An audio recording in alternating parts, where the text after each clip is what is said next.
ስልካችንን ከዚህ ከሚረብሸው ድምጽ ሰላም ጤና ይስጥልኝ ውድ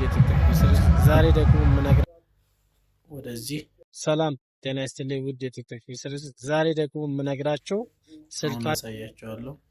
ተከታተሉ። ወደ ካፕከት አፕሊኬሽናችን እንገባለን።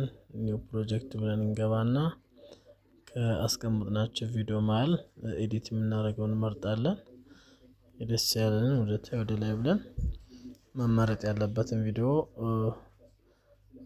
ለይተን አሁን ኤዲት የምናደርገውን አንዱን ሰሌክት አድርገን እንመርጣለን።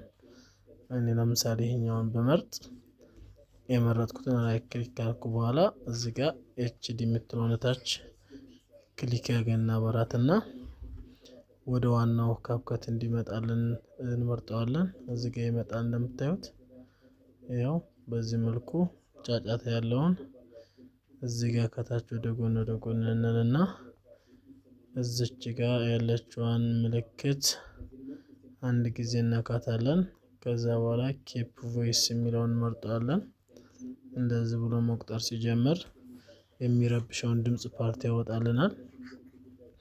ልክ መርጦ እንደዚህ ቀሳጓ አጥፍቶ ምናምን ከጨረሰ በኋላ እንደዚህ 100% ሲሆን ሰላም ጤና ይስጥልኝ ውድ የቲክቶክ ዩዘሮች ዛሬ ደግሞ የምነግራቸው ስልካቸው የኢስም አገልግሎት ይሰጣል ወይስ አይሰጥም የሚለውን የጋራ እናያለን።